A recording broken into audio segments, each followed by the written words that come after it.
So what is going on, guys? I'm Black Ops Amazing. Welcome back to another video on the channel where today we're going to be looking at the uncertain future of Call of Duty. Zombies, campaign, multiplayer, whatever the third mode is going to be that we're having this year in Modern Warfare 2. This franchise as a whole recently is going through some massive changes, from the CEO Bobby apparently leaving next year when Xbox take over Activision. We've got the whole thing of us having no Call of Duty next year and Treyarch's actually coming in 2024. We've also got Warzone 2, Warzone coming to the mobile. A big shift, hopefully I'm going to say, around the culture in Activision and their studios, Treyarch, Infinity Ward, Sledgehammer. There are just a ton of big changes happening to Call of Duty where, for the first time in a long time, or maybe forever, the future of this series looks pretty uncertain. I don't really know where we're going after this year. We don't know what's going to be happening next year. It's hard to believe that we're not getting anything, besides from Warzone 2 and maybe some mobile stuff. Not getting a main title is difficult to get your head around because, well, that hasn't happened for, I don't even know when the last time that was. I couldn't even tell you the last time we didn't have a COD every single year. I think it was before COD 4 back in 2007. I could be wrong, it could be earlier than that, or it could be never. We did get that tweet a while ago from a leaker that told us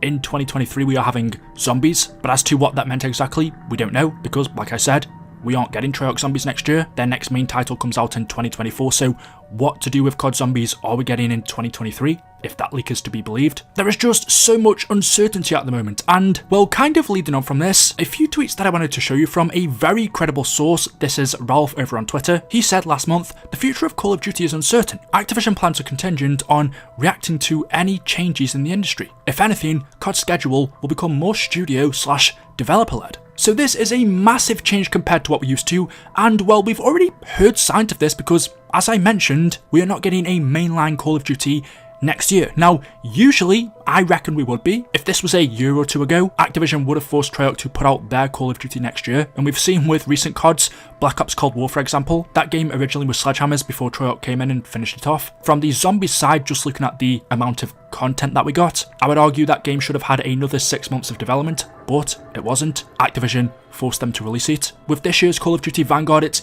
even more evident. This game was clearly not finished, especially the zombies side. Some people would also argue the multiplayer, but the game as a whole, again, I think could have done with another year's worth of development. It wasn't completely finished, and once again, Activision forced them to release it. Meaning next year in 2023, if things had just stayed the same, Activision would have forced Treyarch to push out their game. But as we can see, that isn't the case. And going off this tweet, what Ralph is telling us, that actually Call of Duty's schedule is no longer dictated by Activision, and in fact it's going to become more studio developer led. So if a studio isn't ready to release their game, if they tell Activision, look, we need more time, we need another 6 months or a year, instead of Activision forcing the studio to push the game out and release it, it seems like they're going to be granted that. And that could be what's happened with Treyarch's next game. They could have gone to Activision and said, look, we are not going to be able to develop a game for 2023. It just isn't possible. We've just worked on Black Ops Cold War. We've got some developers working on Vanguard Zombies. No way can we release a game next year. And so they've been given another year. Obviously, from everything we've heard about this year's Modern Warfare 2, this game is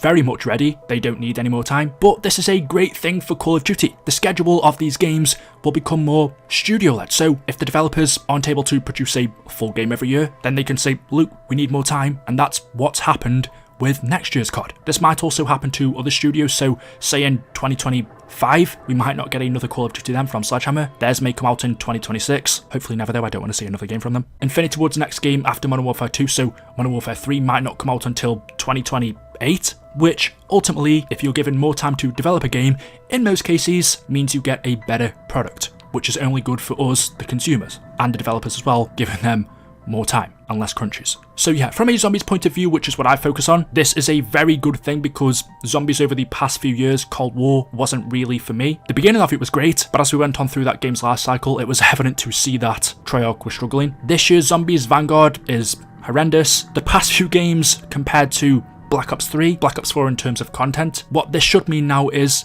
maybe, just maybe, we can get back to those golden days of zombies. So that's the good news, but flipping over to some not so good stuff. Again, a few weeks ago, we had a tweet from Ralph where he said, with the overall in Call of Duty's UX/UI, Infinity Ward plans to personalize Activision accounts, incorporating global calling cards and emblems, avatars, and statistics. NFT inclusion is reportedly being considered by Activision. He said NFTs have been on review and in consideration for a few months. With EA's immediate backlash against NFTs, it can totally fall through. Microtransactions and content structures are influenced by trends and predictions. NFTs just seems to be that at the moment. Is there a chance that we see NFTs in Call of Duty in the future, or maybe the not so distant future being Modern Warfare 2? As he mentions in this tweet, we have seen EA do something very similar to this. I reckon if COD did this, there would be even more backlash, and considering the direction that COD is going in, especially with Microsoft taking over Activision, which should come through next year, I just can't see it happening now. Maybe if things were to stay the way they are, then possibly. Personally, it's not something I want to see in COD. As he mentions, very similar to microtransactions, stuff that we have in games such as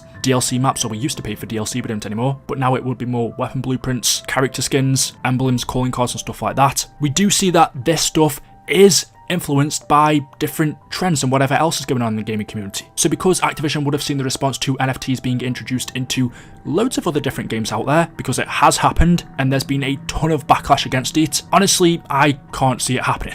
They're hated enough. Call of Duty sales are already down. This to me would just make it a hell of a lot worse. So for the time being, I can't see NFTs being introduced into COD, not Modern Warfare.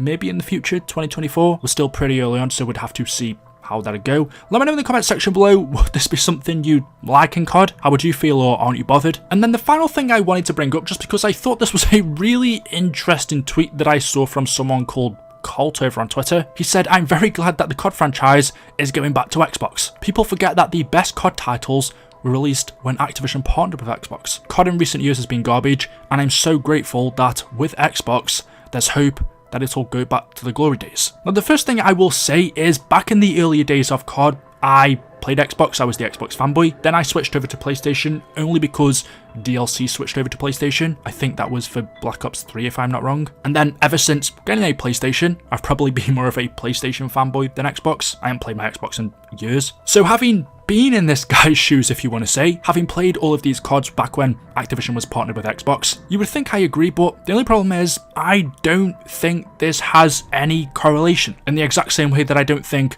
COD nowadays, the recent ones being bad, has any correlation to PlayStation either. These are two totally different things. COD going back to Xbox is totally different to what it was in the old days, because Xbox are now purchasing Microsoft, whereas before they were just partnered, so they didn't really get any say on the actual game. All they had back in the older days was DLC a month earlier, and in more recent times would just get things such as exclusive bundles for PlayStation, or on Black Ops Cold War for example, the Onslaught mode a year early. But what he's talking about here has nothing to do with it. I would agree though, just in my personal opinion, the earlier days of Call of Duty was better than more recent times. From COD 4 to BO3, there was a few in between there that weren't brilliant. So there we go. Let me know your thoughts in the comment section below. As always, hopefully you've enjoyed today's video. If you have, drop a like rating. Make sure you are subscribed to stay up to date with the latest videos on the channel. Thank you for watching, and until then, goodbye.